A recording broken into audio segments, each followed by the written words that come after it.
ሰላም ጤና ይስጥልኝ እንደምን ቆያችሁ ውድ አድማጮቻችን የፋስ ስፖርት ዩብ ነው። በጉጉት ሲጠበቅ የነበረው የለንደን ደርቢው ጨዋታ በአርሰናልና በቼልሲ መካከል የተደረገው የእንግሊዝ ፕሪሚየር ሊግ የለንደን ደርቢ ወሳኝ ጨዋታ በአርሰናል 2-1 አሸናፊነት ተጠናቋል። አርሰናል እንግዲህ ቼልሲን 2-1 ማሸነፉን ተከትሎ ነጥቡን ከሲቲ ጋር ያለውን የነጥብ ልዩነት ወደ 5 በማስፋት በፕሪሚየር ሊጉ ለማንሳት ያለውን እንቅስቃሴና ጥረት አጠናክሮ ቀጥሏል። ዊሊያን ሳሊባ 21ኛው ደቂቃ ላይ ጎል በማስቆጠር ለአርሰናል ቀዳሚውን ጎል ሲያስቆጥር ሂንካፔ 45ኛ ደቂቃ ላይ እንግዲህ 45 ፕላስ ሁለተኛው 47ኛው ደቂቃ ማለት ነው በራሱ ጎል ላይ ባስቆጠራት ጎል ጨዋታው 1-1 በሆነ ውጤት ተጠናቆ ነበር። ከረፍት መልስ ቲምበር 66ኛው ደቂቃ ላይ ባስቆጠራት ጎል እንግዲህ አርሰናል ቼልሲን 2-1 ማሸነፍ ችሏል። በጨዋታው እንግዲህ ፔድሮ ኔቶ 70ኛው ደቂቃ ላይ ቀይ ካርድ ተመልክቶ ቼልሲን ዋጋ አስከፍሏል። እንግዲህ ጨዋታው ከሞላ ጎደል ተመጣጣኝ የሆነ ፉክክር የታየበት በተለይ በመጨረሻዎቹ አካባቢ ቼልሲ ጫና ፈጥሮ የተጫወተበትና ጨዋታውን በአቻ ውጤት ለማጠናቀቅ ከፍተኛ ተጋድሎ ያደረገበት ጨዋታ ነበር። ጨዋታውን በተመለከተ ውይይት እናደርጋለን። ባልደረባዬ ጌታቸው ከሱ ጋር እንግዲህ ጨዋታውን በተመለከተ ሐሳቦችን እንለዋወጣለን። እስከመጨረሻው አብራችሁን እንድትቆዩ በአክብሮት ጋብዛለሁ። ጌታቸው እንግዲህ አርሰናል ቼልሲን 2-1 በማሸነፍ እንግዲህ መሪነቱን አጠናክሮ ቀጥሏል። እስኪ ጨዋታው እንዴት ነበር ከሚለው እንመልከት። እስኪ የለንደን ደርቢው ጨዋታ በአንተ እይታ ምን መልክ ነበረው የሚለውን ጉዳይ እንመልከትና ወደ ሰፋ ያሉ ጉዳዮች እንገባለን።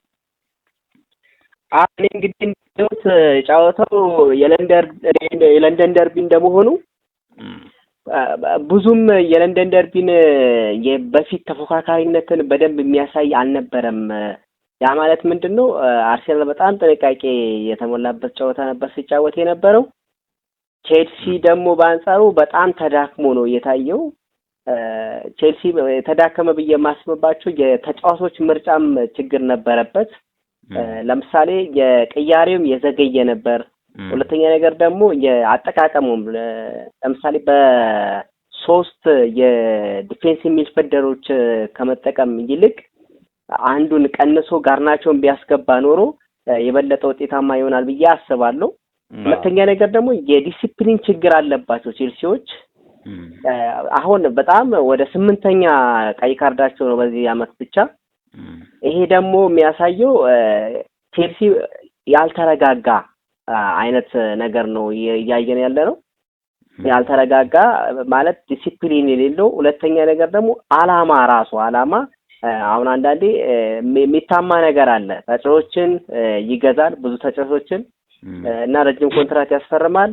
መልሶ ለመሸጥ ያሰበ እና እቅድ ይዞ ነው የሚገዛው ነው የሚባለውና እሱን የሚያሳዩ ነገሮች ነው እንትን ብዙ ጊዜ በጨዋታው ላይ የሚታየው። ለምሳሌ ቤስት 11 የሚባለው የቼልሲን ቤስት 11 ይዞ ሲገባ በጣም ትላልቅ የሚባሉ ቡድኖችን ሁላ በጣም በሚገርም ሁኔታ ሲያሸንፍ አይተናቸዋል። ያው በተለይ በአሰልጣኝ ዞ ማሬስካ ስር የነበረው ቼልሲ እነዚህ ትልልቅ ጨዋታዎች ላይ የነበረው ብቃት በጣም ከፍተኛ ነበረ። አሁን ግን በዚህ በአሰልጣኝ ሊያም ሮዚነር ስር ከትልልቅ ቡድኖች ጋር ያለው እንትን ጥሩ አይመስልም። እውነት ነው። አሁን በማሪስካ ስርም ይሄ ሁኔታ ታይቶ ነበር። ያ ምንድነው ማሪስካ የሚፈልጋቸውና ትክክለኛ ቤስት 11 ይሆናሉ ተብሎ የሚታሰቡትን ልጆች ይዞ ሲገባ እንግዲህ እነ ፒኤስጂን እነ አርሰናል እነ ባርሳን ጭምር እንዴት አድርጎ ሲያሸንፍ እንደነበር አይተናልና ግን ችግሩ ማሪስካ ራሱ የወጣበት መንገድ አሁን ይሄ ቼልሲ የሚታማበት ተጫዋቾቹን ለመሸጥ የሚያደርገው ይሄ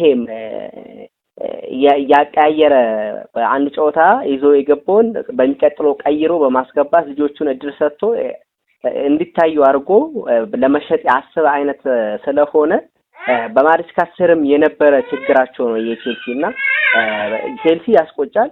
ቼልሲ ላይ እኔ እንግዲህ እንደምታውቀው እኔ የማንቸስተር ደጋፊ እንደመሆኔ ግን ሁሉንም ጨዋታዎች ያለው ቼልሲ ላይ የማየው ችግር አንድ ትልቅ ችግር ያለው የተከላካዩ ችግር ነው። የተከላካዩ ችግር ደግሞ የብቃት አይደለም፣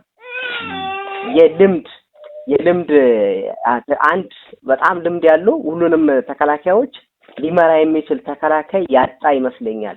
ለሱም ደግሞ ቲያጎ ሲልቫ በጣም የሚያስቆጫቸው ይመስለኛል። እኔ ሁሌ ቲያጎ ሲልቫ ሲወጣ ቼልሲዎች ምን እየሰሩ ነበር ያልኩ ነበር ስቆጭ የነበረውና ቲያጎ ሲልቫ ቢኖር ለአንድም ለሁለትም ዓመት በደንብ ልጆችን ልምድ መስጠት ይችል ነበርና መምራትም ይችላል።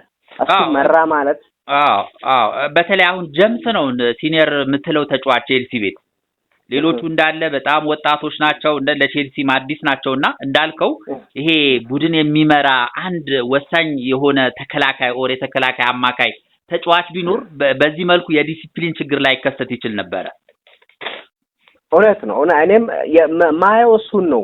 አሁን ጄምስ ራሱ ልምድ ያለው ቢሆንም የሚጫወትበት ቦታ ራሱ ይሄ ለመምራት ራሱ አይመችም። አሁን ጄምስ ፉልባክ ስለሆነ የመሪነት ሚራ መወጣት ያለበት አንድ ተከላካይ ደግሞ ሴንተር ባክ መሆን ያለበት ነው። ሴንተር ባክ ከሆነ ኦፍሳይድ ትራኩን ሁሉን ነገር መምራት ይችላል። አሁን ጄምስ ልምድ ቢኖረውም እንኳን ለመምራት የሚመቸው ቦታ አይደለም የሚጫወተው። ፉልባክ እንግዲህ በባህሪው እንደምናውቀው ወደፊት ይሄዳል፣ ወደ ኋላ ይመለሳል። ያ ማለት አንድ ቦታ ሆኖ ልጆቹንም እዛ ጋር ሆኑ እዚህ ጋር ሆኑ አሁን ውጡ አሁን ግቡ ብሎ ኦፍሳይድ ትራኩን ራሱ መያዝ እና መምራት ስለማይችል የቲያጎ ሲልቫ አይነት ልምድ ያለው ተከላካይ ያስፈልጋል ብዬ አስባለሁ። ቼልሲ አንደኛው ችግሩ እሱ ነው የሚመስለኝ። እንግዲህ አርሰናል እንግዲህ ቼልሲን ማሸነፉን ተከትሎ በ64 ነጥብ እንግዲህ ሊጉን አጠናክሮ እየመራ ነው። ማንቸስተር ሲቲ 59 ነጥብ አለው፣ አንድ ቀሪ ጨዋታ እየቀረው ማለት ነው። ቪላ 51 ነጥብ አለው፣ እንደዚሁም ማንቸስተር ዩናይትድ 51 ነጥብ፣ አስቶን ቪላም 51 ነጥብ ላይ ይገኛሉ በጎል ክፍያ ተበላልጠው ማለት ነው። ሊቨርፑል 48 ነጥብ በመያዝ አምስተኛ ደረጃ ላይ ይገኛል። ቼልሲ እንግዲህ 45 ነጥብ በመያዝ ስድስተኛ ደረጃ ላይ ተቀምጧልና ምናልባት የአውሮፓ ሻምፒየንስ ሊግ የመግባት እድሉንም ቼልሲ ያባከነ ይመስለኛል። በተለይ ያለፉትን ሁለት የፕሪሚየር ሊግ ጨዋታዎች አቻ መውጣቱ ይታወቃል። ከአርሰናሉም በተጨማሪ ከሊድስ ጋር ከበርንሌ ጋር ጨዋታውን ባቻ አጠናቋልና ይሄ ቶፕ ፎር ሆኖ የማጠናቀቅ እንትኑም አጣብቂኝ የገባ ይመስለኛል። በትክክል አጣብቂኝ ውስጥ ገብቷል። አሁን እንኳን እንደ ቼልሲ የሚሰራው አይነት ስህተቶችን ሰርቶ ይቅርና የፕሪሚየር ሊግ ባህሪ አለ እና የፕሪሚየር ሊግ ባህሪ ምንድነው? በጣም በፕሪሚየር ሊግ እንግዲህ አይታል ከሆነ በፊት የሚናቅ አንድ ቡድን እንደሌለ ወልቭስ መጨረሻኛው 20ኛ ሆኖ አንደኛ ያለውን አርሴናልን ነጥብ ሲያስጥል አይታልና ቼልሲ የሰራቸው ስህተቶችና ያመለጡት ነጥቦች በጣም ያስቆጫሉ፣ በጣም ይከብዱ ይመስለኛል። በጣም በሂሳባዊ ካልኩሌሽን አሁንም እድል አለው በእርግጥ አሁንም እድል አለው፣ ግን በጣም ከባድ ፉክክር የሚጠብቀው ይመስለኛል። ስፔሻሊ ከማንቸስተር እንኳን ቶፕ ፎርን ያረጋገጠ ይመስለኛል። አሁን ፉክክሩ ለቶፕ ፎር አስቶን ቪላ፣ ሊቨርፑል እና ቼልሲ መሀል ያለ ይመስለኛል እና እነዚህ ቡድኖች ደግሞ በቀላሉ እርስ በራሳቸው ነጥብ ይላቀቃሉ እና ከአሁን በኋላ ያለው ጨዋታ 9 ከመሆኑም የተነሳ 10 ከመሆኑ የተነሳ በጣም ይከብደዋል ለቼልሲ ብዬ አስባለሁ። ለቼልሲ የሚከብደው ደግሞ ምንድነው? ቀድሜ ነገርኩ ያለባቸውን ችግር በሁሉም ጨዋታዎች ላይ በመድገማቸው ምክንያት ነው። አሁን አንድ የዲሲፕሊን ጉዳይ፣ ሁለት ተጫዋቾቹን ቤስት 11ን ሁሌ አለመጠቀም ጉዳይ ስላለ ነጥብ አይጥልም ብሎ ከአሁን በኋላ ማሰብ አይቻልም። ምክንያቱም እንግዲህ አይተናል በበርንሌ እንኳን እንዴት ነጥብ ሲጥል እንደነበረና ይሄ በጣም አስቸጋሪ የሚሆንበት ይመስለኛል። ቀጣይም ፊክስቸሩን ስታስበው ያሰጋል። ከአስቶን ቪላ ጋር ነው የሚፋለመውና ትንሽ አጣብቂኝ ውስጥ የገባ ይመስላል። እንግዲህ የጨዋታው ስታስ ስንመለከት ወደ ጎል በመሞከር አርሰናል 10 ሙከራ ማድረግ ችሏል፣ ጠቅላላ ሙከራ። ቼልሲ 7 ሙከራ ማድረግ ችሏል። ኳስ በማንሸራሸር ረገድ ቼልሲ የተሻለ ነበር፣ 440 ኳስ ማንሸራሸር ችሏል። እንደዚሁም አርሰናል 326 ኳሶችን ብቻ ነው ማንሸራሸር የቻሉት። ኮርና ቼልሲ 10 ኮርና ነው ያገኘው። የሚገርም አርሰናል በአንጻሩ 5 ኮርና አግኝተው እንግዲህ ሁለቱን በአግባቡ ተጠቅመውበታል። ፖሰሽንም ኳስን በመቆጣጠር ረገድ ቼልሲ የተሻለ ነበር፣ 58 ለ42 የተሻለ የኳስ ቁጥጥር ነበራቸውና ምንም እንኳን እንደዚህ በአንዳንድ ስታቲስቲክሶች ስንመለከት ቼልሲ የተሻለ ቢሆንም ያው ዋናው 3 ነጥብ ማግኘት ነውና አርሰናል ደግሞ ይሄ ሲቲ አንገቱ ላይ እየተነፈሰ በመሆኑ ውጤቱ በጣም ያስፈልገው ነበርና ያው አርሰናል እንግዲህ ወደ ዋንጫው እየገሰገሰ ነው ብሎ መናገር ይቻላል። ሲቲም መጣው አለው እያለ ነው። እንዴት ነው የዋንጫ ነገር አርሰናል የተሻለ አይሆንም? ማን የበለጠ የዋንጫው እንትን አለው ብለህ ታስባለህ? በተለይ ከሲቲ እና ከአርሰናል። አዎ እንግዲህ አሁን እኔ እንደማየው አሁን ጨዋታውን ስታቲክስ በስትገልጽ አብዛኛውን ነገሮች እየበለጠ የነበረው ቼልሲ ነውና አሁን አንዳንድ ተመልካቾች ይሸወዳሉ በዚህ አይነት ነገርና ብዙ ጊዜ የሚመራው ቡድን ማፈገግ ባህሪ ያለው እውነት ነው።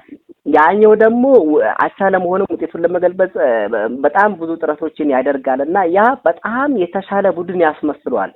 ያም ብዙ ጊዜ ነው አርሴናል የመጀመሪያውን ጨዋታ ማንቸስተርን 1-0 ያሸነፈበትን ጨዋታ ብታስታውስ እኔ ማንቸስተር ደጋፊ እንዳልኩኝ በጣም በሚገርም ማንቸስተር ነው ሲሉ ነበረ እንኳን የኛም ደጋፊዎች ማለት ነው። ግን እኔ በዛ ሰዓት ስለ የነበረው ምንድነው አርሴናል በቀድሞ ጎል አግብቷል ለዋንጫ ነው ለመጫወት አስቦ የጀመረው ዘንድሮም እና እያፈገፈገ ነበር። በዛ መሃል ማንቸስተር ኳስ መያዝ እና ኳሱን ለቆላቸው ነበር አርሴናሎች። ማንቸስተር ምርጥነት አያሳይም ብዬ ነበርና እውነትም አያሳይም ነበር። ከዛ በኋላ በጣም ብዙ ነጥቦችን በመጣል ማንቸስተር አርሴናል ደግሞ ብዙ ነጥቦችን በመሰብሰብ የዋንጫ ተፎካካሪ ሆኖ ይታወቃልና አሁን እንደጠየቀን ሌላው ደግሞ ነው አሁን የአርሴናል እና በሲቲ መካከል ያለው ፉክክር የበለጠ እድሉን ያለው አርሴናል ነው ማለት አልችልም። እኔ አሁን አርሴናል እንደ ቼልሲ አይነት የራሱ በየአመቱ የራሱ አይነት ችግር ያለበት ይመስለኛል። ይሄ መጨረሻ አካባቢ ፍራስትሬት የማድረግ ነገር አለ። አሁን እኔ እንደውም ከወን በፊት ኦሊቨር ጂሩድ የሰጠውን አስተያየት ሰምቼ ነበረ። ከሁለተኛ አጋማሽ በኋላ የውድድሩ ሁለተኛ አጋማሽ በኋላ ምን እንደምንሆን አላውቅም እና የሆነ የማናውቀው የፍርሃት መንፈስ መልበሻ ቤታችን ይወረዋል ብሎ አስተያየት የሰጠው ነገር ሁሌ አይምሮ ላይ አለና እንደሱ አይነት ነገር የተከሰተባቸው ይመስለኛልና አሁን እንደሚታወቀው 29 ጨዋታ ተጫውቷል አርሴናልና ሲቲ 28 ጨዋታ ተጫውቷል። ያ ማለት ምንድነው በ33ኛው ሳምንት ላይ ከማንቸስተር ሲቲ ጋር ኢታር ላይ ይገናኛሉ። ያ ካሁን በፊት ሲሰራ ሲሆኑ የነበሩት በጣም ሰፊ የሆነ ነጥብ ልዩነት የነበራቸውን በቀላሉ ማሸነፍ የነበረባቸውን ጨዋታዎች አቻ እየወጡ እየተሸነፉ ነጥቡን ስላጠበቡ አሁን ባለው የሂሳባዊ ካልኩሌሽን አርሴናል በ2 ነጥብ ነው እየመራ ያለው። ምክንያቱም በ5 የሆነው ተጨማሪ አንድ ቀድሞ ተጫውቶ ነው ቀድሞ አንድ ስለተጫወተ ያ ማለት ውድድሩ ራሱ በእንደዚህ አይነት ሁኔታ ቢቀጥል 33ኛ ሳምንት ላይ ኢታር ላይ ከማንቸስተር ሲቲ ጋር መገናኘታቸው ማንቸስተር ሲቲ አሸነፈ ማለት በ1 ነጥብ ዋንጫውን ያነሳል ማለት ነው። መሪ መሆን ይችላል እና ያ ማለት አሁንም እንደበፊቱ ከአሁን በፊት እንደ 3 አመት እንዳሳለፉት አይነት ሁኔታው ውስጥ ገብቷል። ራሳቸውን ነው እንደዛ ነው ሁኔታ ውስጥ ያስገቡት እንጂ ሰፊ እድል ነበራቸው ብዬ አስባለሁና እኔ የበለጠው ግምት ለአርሴናል ለመስጠት ከባህሪውና ከአሁን በፊት ካሳየው ኤክስፒሪየንስ አንፃር ለመስጠት ይቸግረኛል። የበለጠው እድል ለአርሴናል ማንቸስተር ሲቲ የበለጠ እድል አለው ብዬ ነው የማስበው። በተለይ አርሰናል እንግዲህ ባለፈው 2 የደርቢ ጨዋታዎችን በተለይ ነጥብ ይጥላል ተብሎ የታሰበባቸው 2 ወሳኝ ጨዋታዎችን ማሸነፍ ችሏል። ቶትናምን 4-1 ማሸነፍ ችሏል። አሁንም ቼልሲን ማሸነፉ ምናልባትም የአርሰናል የተጫዋቾች ስነ ልቦና ከፍ ሊያደርገው ይችላል ብዬ አስባለሁ። እንግዲህ በአጠቃላይ እንግዲህ ጨዋታውን በተመለከተ ያነሳናቸው ነጥቦች እነዚህ ነበሩ። እንግዲህ ስለነበረን